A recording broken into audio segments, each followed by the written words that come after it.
Welcome back to the Do Not Disturb podcast. This is a podcast where we block out the noise, focus on our craft, and we continue building because here we remember that the journey is the dream. Today, I'm super excited because we have my sister, my business partner, Brittany Arnason here. Brittany is such an inspiration to so many people and myself included. Britt actually started her real estate journey with just $25,000 living in her van, and she later upgraded to living in her school bus. And she has now built a real estate portfolio across multiple asset classes, including hotels, self-storage, a multifamily asset, and so much more. And on top of all of that, she has built a personal brand with over 500,000 followers. There's so much that we can all learn from her, and I'm very excited to peel back the curtain, dig into Britt's story, and understand who she is and how she did it. Britt, thank you so much for joining us today. I'm very excited to jump into this conversation on the Do Not Disturb podcast. Well, I'm so happy to be here with you and that we have become such good friends and business partners, and certain people come into your life for a reason. And I felt that way meeting you. And in real estate investing, it's so important to have those solid friendships, partnerships, and long-term vision for something bigger. But I didn't start out that way. I started in single-family homes when I was 18 years old and really spent 10 years building that up. So tool belt on, renovations, doing everything myself. And it was a great way for me to start. I learned a lot of lessons, and I'm thankful because that allowed me to quit my 9-to-5 job. Real estate investing gave me that.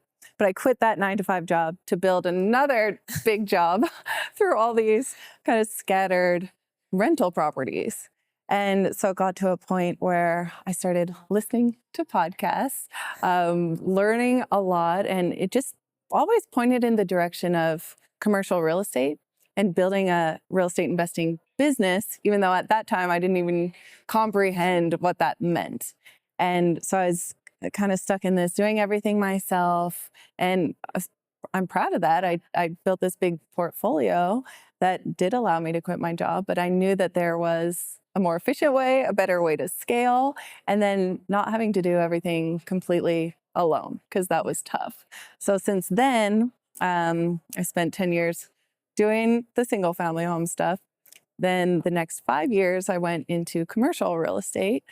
So that's when I started getting into multifamily, about 2 multifamily properties. I partnered on 12 self-storage deals now, and now getting into hotels. So I have partnered on 2 hotels, and Sujay and I are about to blow up the hotel space because we're coming about to go crazy in it. But that's a little background on kind of quickly how I got started, where I went, and where I'm at now. Yeah. No, so you said one thing, and you said that, you didn't even know what that meant back then when, building a business, a real estate business. And, it's part of the problem is, like, I feel like we're always in this rat race, and we're just go, go, go. What's next? What's the next? What's next? And so, you told us kind of a little bit about your journey and where you've been. And I'm sure a lot of people are probably following you or have seen kind of what you've built through social media, through Instagram. But now that you do know what it means to build a business and what it means to plan, what is like the next step? What is the next goal from here? Because you've done a lot of things. You've done multifamily, you've done midterms, hotels, self-storage, all of the things. Yeah. Well, I think my direction now, it's funny once you really start to understand who you are, your strengths, your weaknesses, and working with others. Like, I would rather do a really awesome hotel deal with you and be able to have fun with it, almost, in a way, which sounds funny because it's not exactly, the strategy. But I want to enjoy my days. I want to work with people I want to work with. I want to do big things. I want to help a lot of people. I want to make a lot of money in the process, and then be able to spend more time with my family. Like, I, for the first time, took, I think, 10 days off. Yeah. Totally. And it was in Europe. And I just felt I got to the point where I needed that. And a lot of things were happening in my life personally and in business and all this. I just felt for the first time I needed to take some time to step away. And then in that time, I kind of reset. And now I want to focus on the things that I really love and enjoy. Yeah. And I spent the hard years, in building, and now I have the ability to choose what I do with my time. And I'm super thankful for that. But it really is about the people around you. It's about the team, the partnerships, the people that you're building this long-term business with, and then what that business can provide for yourself and your family and your investors and all of that. So it's cool. And there's so many directions and so many things to do and ways to go, but I'm kind of taking things as they come along now and focusing on the things that really give me joy and energy, which I'm thankful to be able to do. No, that's really cool, because I feel like a good litmus test to really figure out if you've kind of gotten there, right? Where you're not so much working for money or because you have to, is that like the ability to say no. Yeah. Right. And I feel like that's one lesson I'm learning from you even now, is like you had an opportunity about a month ago and you said no. You're like, it's not the right fit. It's not the right group or whatever. And you said no, and you didn't get into that deal. Right. And for me, like, I've always been like, yeah, sure, let's do it. Let's go. And now I'm like, oh shoot, I should have said no, Well, and it's the cost of opportunity, because whatever you say yes to, you might miss out on something else. Yeah. And so that's even, in the single family home world, if you're taking every deal that you're used to doing, but in the back of your mind, hey, I want to get into hotel investing or whatever the direction is, the more you just keep saying yes to all these small deals, you're going to miss out on the bigger opportunities. Yeah, the big life-changing deal, life-changing right? Yeah. deals. And that's so crazy, because it's a whole different way to think about things, because now all of a sudden, like, this deal might still work. The single family deal might still be a good deal. Exactly. But it's not the best deal, or it's not the best use of your time, right? And so that's actually a really cool way to think about it, because it's not like it's a bad deal, or it's not that it won't work, but it's just, what are you giving up to get into that, right? And so that's amazing. So like, looking at where you started, not even knowing what you're getting into, and now like having the ability to like introspect and think about it. If you had to start all over, is there anything that you would change?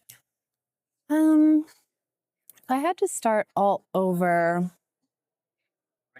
I think I just spent so many years in this space of limiting beliefs and self-doubt. I'm not smart enough. I'm not, all these things that just, I would see these podcasters, these YouTubers, all look up to all these people and just think they have something that I don't have. They went to university, they have the networks, they have the opportunities coming to them, they have this. I just spent so much time in that headspace. But until I actually got out of that and started getting around the people who are doing big things, they don't have it all figured out. Yeah. We don't have it all figured out. We're figuring it out as we go, but we're willing to actually take the chance and go for it in a big way. Yeah. So I wish I didn't spend so much time, tucked away kind of all by myself, doing my own deals. And I would get out there and I would learn how to build a real business. So I didn't build myself a big job. But even in saying all that, I'm thankful for my whole path. And I learned so much, even the DIY renovations. Like it's in doing that, it built my brand. And then I could raise capital and I could find deals and I could find incredible partners and network that way. Yeah. So I guess one thing too, I would go back from the super, very, very, very, very start and just document everything. And I tell you this all the time too. You want to just be documenting everything, every thought process that you have, and be writing it all down. Like, where are you at now? What are your dreams? What are your goals? And then when you can look back in 5 years and be like, wow, I actually did it. I took the chance. I did what I said I was going to do.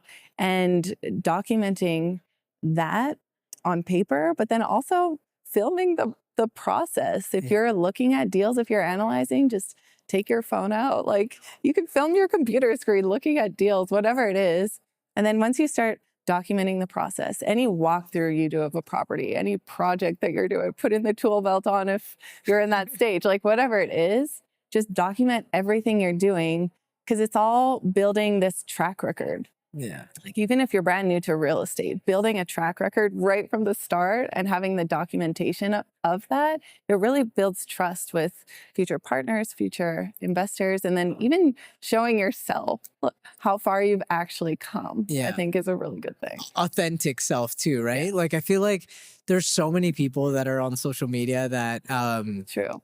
It's like I don't even know who they really are because it's all so like fabricated. It's so like cookie cutter. And that's one of the things I respect about you is like, you know, who you were on like social media and stuff. Even when I met you, like I was like, dude, she's real. Like she's just genuine, you know, normal, like great human. And someone that you can relate to as well. And I think it's so easy on social media to like create this like curated picture of like who you are, but people really appreciate the journey and like seeing the failures or the hardships. And I don't know if you saw just this week, Mr. Beast like schedule uploaded. Did you see that? He schedule uploaded 10 years ago a video of him. So 10 years ago, Mr. Beast like was like, if I don't have 1 million followers in 10 years, then my entire life has been a failure. And he schedule uploaded that and it just like hit. No. And so it just got uploaded onto YouTube. And obviously he has like hundreds of millions of followers, right? And so it was so cool to see that. And I was like, wow, like seeing this like little kid talk about it, you know, and at that time he had like 15,000 subscribers on YouTube. Right. So, well, and I'm sure that goal felt like an impossible goal for him. Yeah. When he said that, right? Yeah. And one quote it reminds me of is we overestimate what we can do in a year, but underestimate what we could do in 10 years. And so I just think that is so true. And then we'll look at the end of the year. Oh man, like I said I was going to do this. I didn't do anything. Like it feels like it's taking so long. But then when you look over it over 10 years, it's incredible what you can accomplish. And I love setting big goals for that reason. Because why not? Yeah. You know? I mean, that's one thing, even when we started the program, we had that meeting in the very beginning. Yeah. And I think that's the first time I heard that line. Oh. And that's the last time I heard that too, from you. And I remember talking to Ginger and I'm like, why are we doing this? Like, we have so much stuff that we need to get done. Sure. Like, do we really have to plan? Yeah. But it's like, if we didn't do that, then like we would have no vision, no goals, like nothing to hold ourselves accountable. Yeah. And now a year in, like we were talking earlier, is like, let's sit down and like kind of figure out where we are, where we need to go and like reassess. And oftentimes it's like compounding effects. Like in the first year, not everything is going to happen, but you're moving things, like things are getting set into the and learning lessons. Huge lessons. Which is huge in the long run too. Yeah. You know? No, absolutely. And so, yeah, like often, you know, I just met someone earlier. They had one short-term rental in the first year.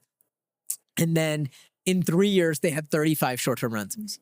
And I was like, that's insane, you know, like one in the first year and like 35 in the next like 2 years. Right. And so it's exponential, but if you don't plan, like if you don't take that time to like introspect, and I know like some of the recording you're saying is like for social media and branding and all that stuff, but really it's just like a way for you to introspect and like think about it. And like, it's so important, such an important step. And I just think so many people aren't really intentional with their life or time. They just kind of take things as they come along. Yeah. Like I'll wait for a great deal to come to me, or I'll wait for, you know, whatever it is. It's just being intentional with what you want, where you want to go. And then what's the reason for all of it anyway? Yeah. Right? Like what are we doing all of this for? Yeah. And then once you can understand too your purpose and your why, and just being here, we're at the BiggerPockets Conference and talking to people, and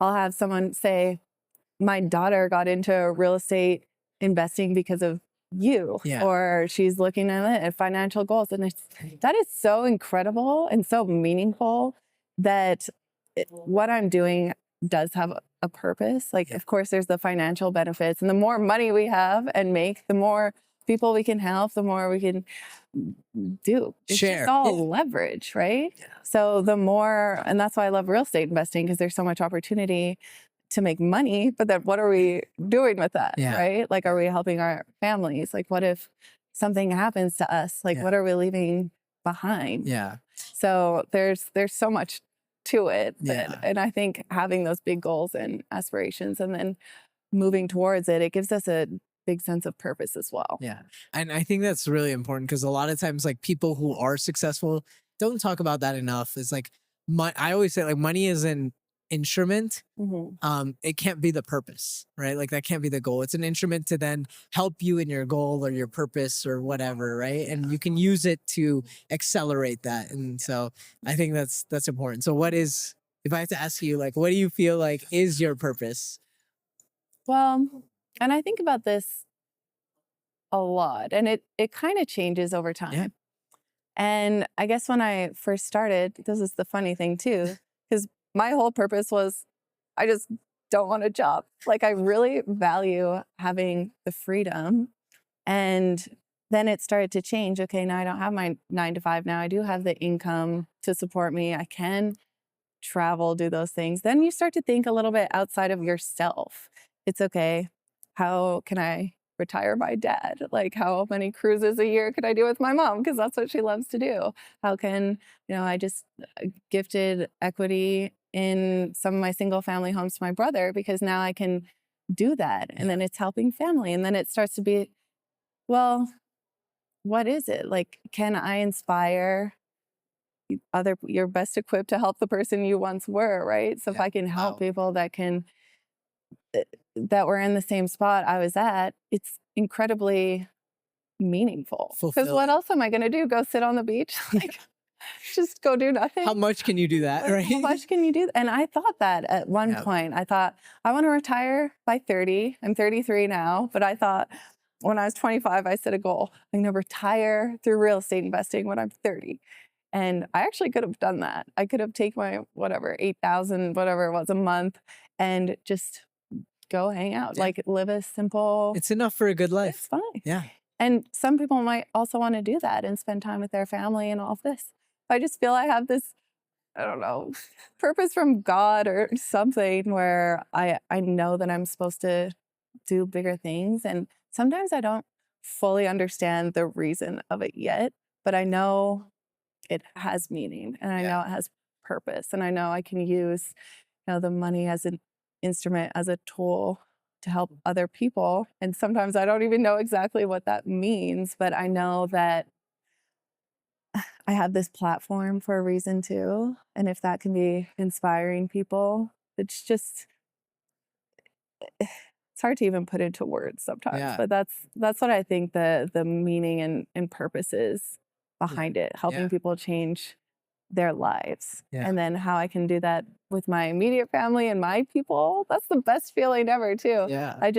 My best friend Ginger, who and she works within our community, but I was able to take her on an incredible, shopping spree and then do all these awesome activities with her and just to be able to give back to the people who help you get to where you are too. It's a great feeling. Yeah. Yeah. No, that's absolutely amazing. And I know it's hard to put into words. But like, I feel like we could feel it and I can definitely even like see it, Sure. And so, you said that it's like changing. Do you feel like it's kind of just like elevating or growing, but kind of in the same path, or do you feel like that's like shifted completely? And the reason why I'm asking that question is like sometimes I feel like the more money we get, like it changes us, right? Like we start thinking different, our bare minimums change and X, Y, and Z. And so that's really what I'm trying to get at is like, is it like more money, more problems kind of thing? Or do you think it's just being in a different place in life and getting older, seeing more things? I think it's a combination of all of that. Yeah. And it's just, it's cool how much you could see in the growth. I just saw one of my friends. I got distracted. But this is all I don't know, we grow so much as people too. And I think I've learned so many lessons and done so many things. And then what I want, I want a future with a family, and things might change and evolve over time in that way too. I don't fully know. I don't understand what it will be in the future, but I just know I'm always gonna take that next step of and never stop, stay idle, Yeah. And I want that. And I think it's good to take some time to reflect on that. And yeah, it's exciting. And I think just taking that chance on yourself is so important. Yeah. No, that's awesome. And I feel like you'll always do that because I've seen you just jump into things without even with no planning, but confidence. Like confidence that like we can figure it out. And you always do. Which That is confidence comes over time too. Cause I see a lot of people who are the worst place you could be is sitting on the fence with something. I would rather jump into something and lose money on a deal and learn a ton of lessons and then make a lot more money later on than just be sitting on the sidelines for years and years and years. content, complacent. Like that's the worst place to be. Even we see it all the time, like analysis paralysis. Yeah. Right. So go ahead. You were gonna say something. Yeah. I think that's, we just have all this fear built up in our mind. What if this goes wrong? What if? But then what if you don't do anything? And then you're just in the exact same position you are in 5 years from now. Yeah. That's where we don't want to be, Yeah. I heard something once. It's like, what's greater, the fear of failing or the fear of being exactly where you are in like 10 or 15 or 20 years. Right. Yeah. Looking back on your deathbed, I wish I would have done this. I had all these thoughts and ideas, and we have that for some reason, There's a lot of people who also don't think about that at all, and they're just happy with how it is, and that's good too. Like that's fine. But if you're here and people listening to the podcast, and you're a person that's wanting to grow, wanting to learn, wanting to evolve, and then you don't want to just be sitting on the sidelines forever. Eventually you have to jump in. Yeah, no, absolutely. So I'm gonna change the track a little bit. But so a lot of people can achieve greatness in so many different aspects. I know like we're in real estate and we definitely want to touch on like the hotel stuff a little bit. But you could be great at like sports. You could be great in self-storage. You could be great in real estate in general. Or you could be a great teacher, right? Very successful teacher. And so whatever field, irrespective, I feel like there's one thing in common is like, there's always going to be a hardship in your journey to get to the top. Right. So has there been any like major hardship that stands out to you that has like helped you kind of become and shape the person that you are today that you've like overcame? It's just been so easy. I don't know. Really? I was not expecting that. No, just kidding. Oh, I feel it's the opposite. It really is. And there's a lot of times where I did feel like I was going to quit. Or even times now. That actually doesn't go away. There's some days where I'm like, it goes up and down. And it is really hard because you're putting yourself out there, you're trying. Sometimes a lot of the time, things don't work out as planned. And that's okay.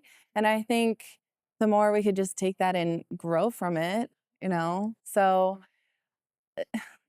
it was so hard when I was living in my freaking van, renovating these properties. And then I'd make this beautiful place, renovate it all myself, put so much time and effort into it because I care, right? Yeah. And then I'd have a tenant come in, destroy it. It's the worst. It's the worst. But then the more problems happen, the more you just get okay with that's okay. That comes with it. Yeah. And we're just going to learn and grow from that. And so there's been so many situations that have happened where, oh, now I want to quit. Like, that's in the back of the mind. It's just this sucks. Always there. Yeah. But just getting past that and knowing that, like you said, it's just all part of the process. And I think accepting that is really important and knowing things aren't always going to go to plan. You might partner with someone who wasn't who you thought they were, and then things happen. and then you learn from that. Yeah. So I think that's not I think we should want problems. We should want these situations because it's going to help us grow as people in the end. Yeah. I feel like we choose it all the time. Mhm. Is like things are finally stable and they're good. And you're the worst at this. You're like, how should we throw a wrench Let's make in life this way smooth harder. sailing path right now? And let's That's buy more true. hotels. Yeah, yeah. Let's do this. And but it happens, like you get addicted to the journey.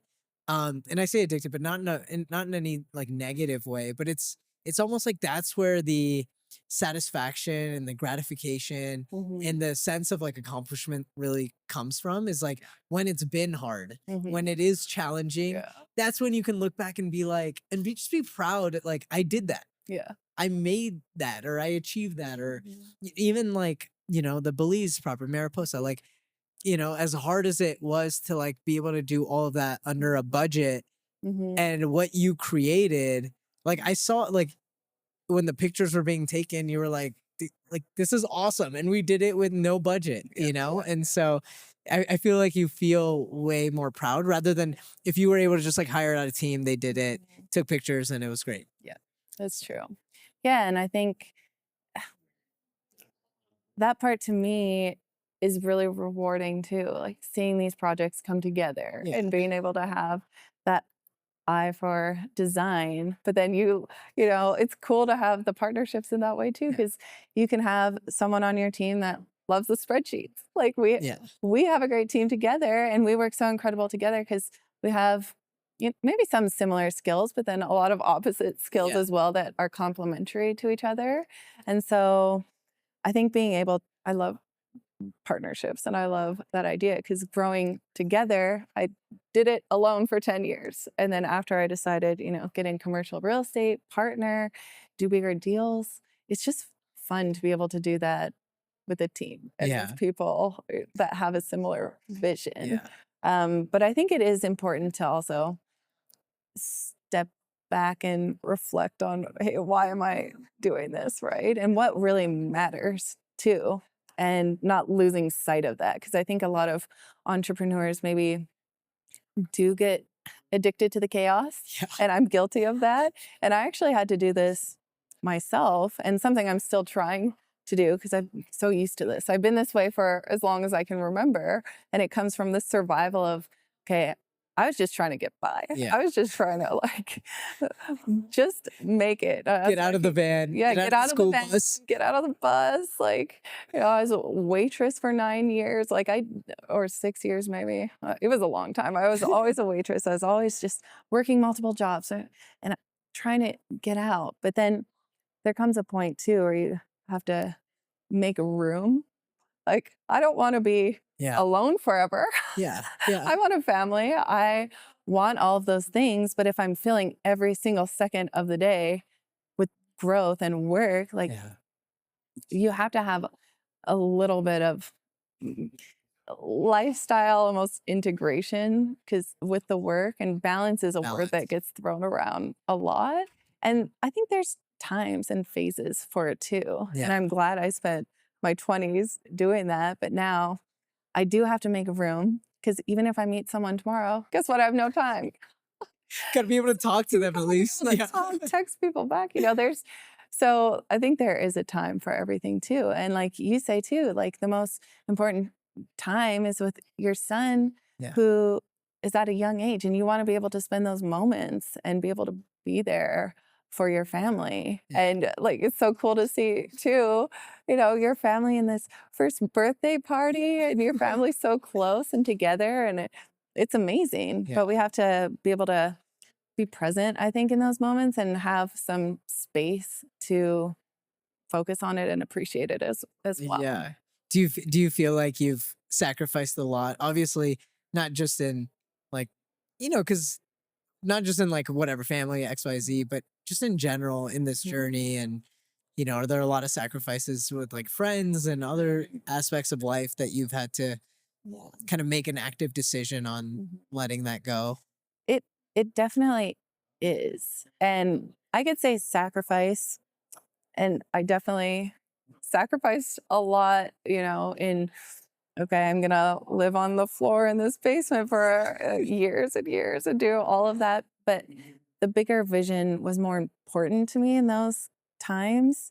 And then it's hard too with we only have so much time. So certain people and might not be along for the whole journey. And friends from high school might not be your friends forever because you only have so much capacity, right? And time in the day. So I have had to make decisions in that way as well with certain friendships with, people have to understand, I have this big vision and it's, hey, I might not text you back for a few months, but they still know you love them and care. And, maybe that's just a phase and then you'll have more time later on. Yeah. So it is a little bit of a wave, I think. But any sacrifice that I've ever made in that way has been worth it. So I'm glad, That's all. That's great to hear because I feel like I'm such a people pleaser that it's, even like a childhood friend, I'm like,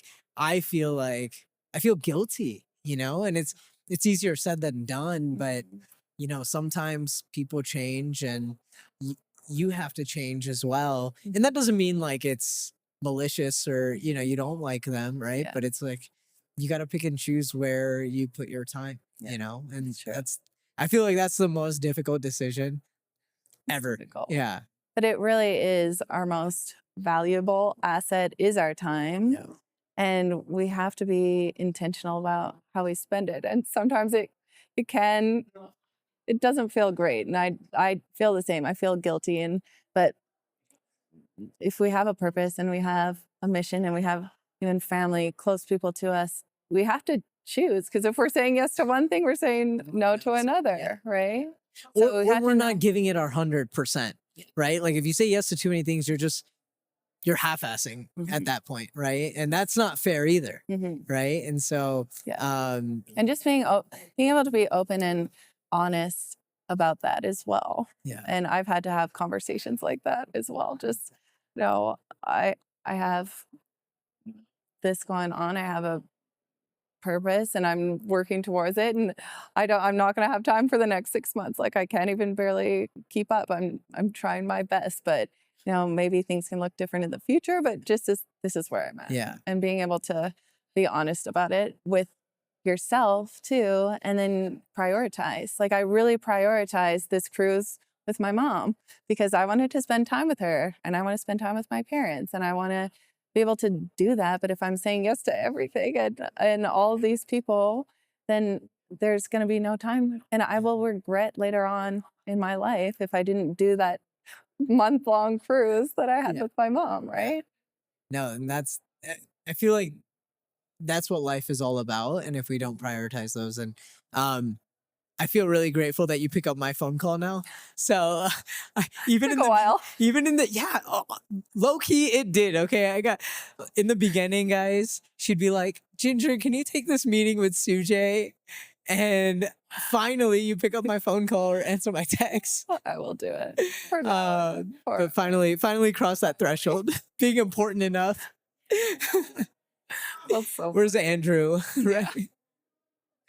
Talk to my people, CJ. Yeah, talk to my people. That's so funny.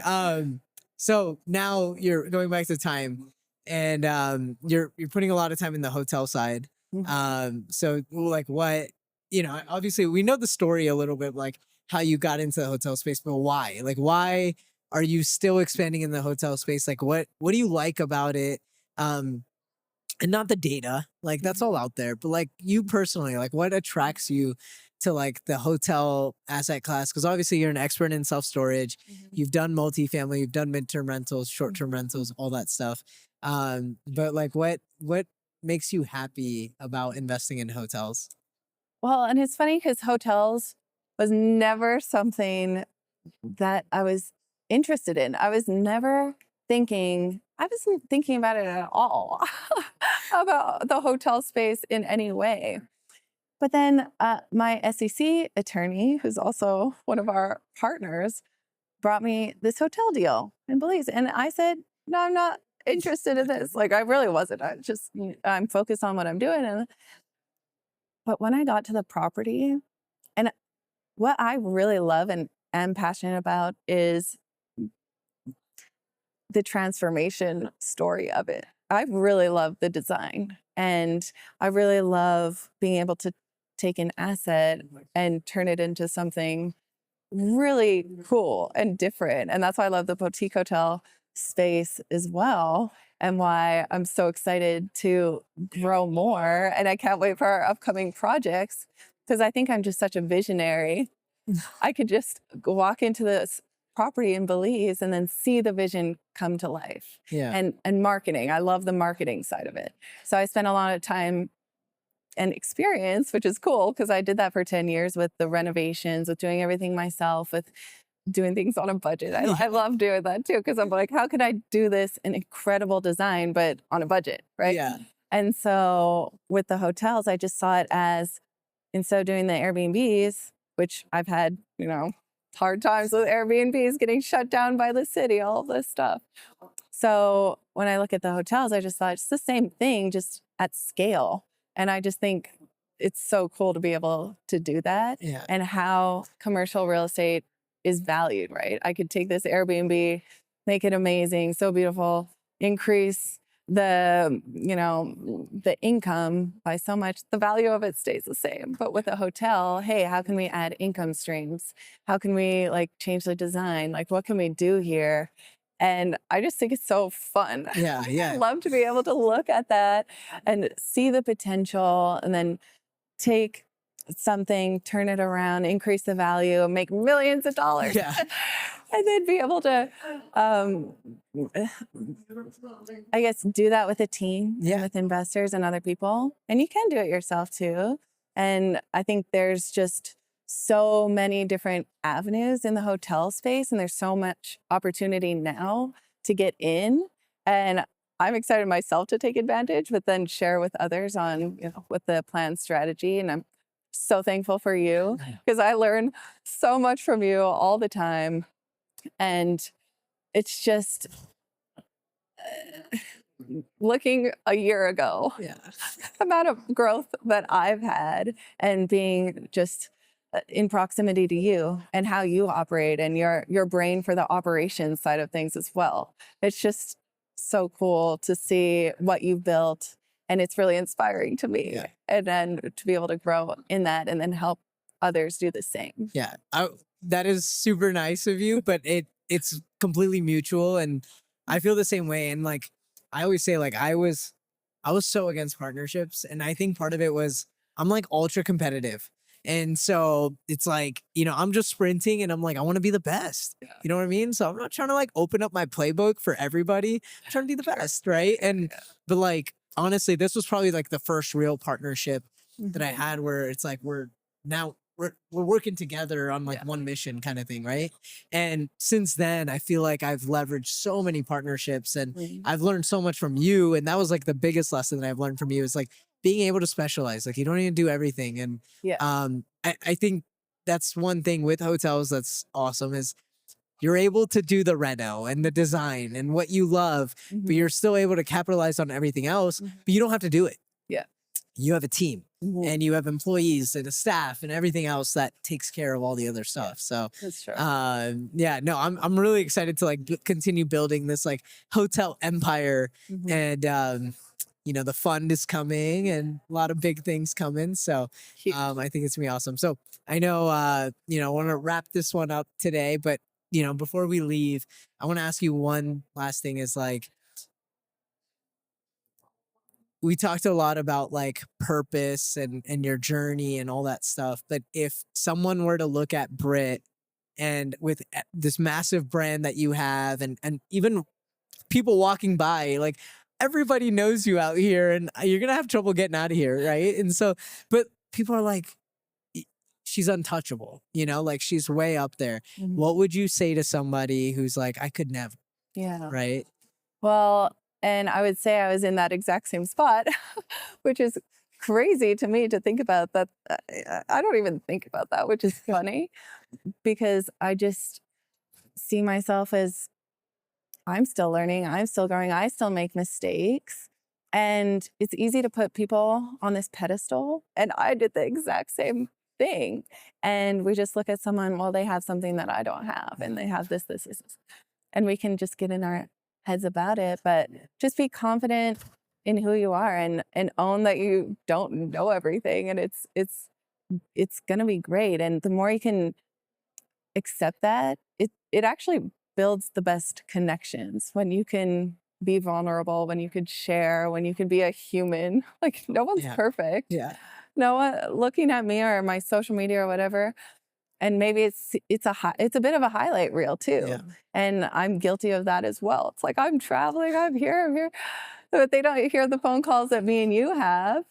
They don't see me crying. Like, That's what I was thinking about. yeah. I texted you the other day. I'm like, I cried because, there's a situation that happened where it really bothered me, and it got frustrating. Super frustrated, and I was crying about it. I didn't post that. Still smiling though. Still smiling. I don't think the smile ever leaves, even with my tears. But it's true. So never look at someone, whatever it is. No, everyone always has something going on in their life, and it's never just this perfect highlight reel. And it's not supposed to be like that. Like, it's okay too. So. No, that's awesome. I love it. So 3-hour session coming. I feel like we could talk all day. And we really could. Yeah, you need to prep for the next one. But no, just kidding. True. But no, this is awesome. Thank you so much for spending this time with us, and even digging deep. So we appreciate you and everything that you are. Yeah, so, you too, CJ. You're the best. Thanks. Oh, yes. If somebody wanted to get in touch with you, follow you, reach out to you, what's the best way for them to get in touch or follow you? What's the best way? Yeah. All things Investor Girl Brit. And look out we're going to do some really cool projects. So follow CJ, obviously, if you're not already, CJ Mehta on Instagram. Yes. Because we're going to do some really cool content together as well. So we're excited for it. Brit's the best. Always plugging me in, dude. It's awesome. Oh, I have to mention yours. I love it. Okay. Awesome.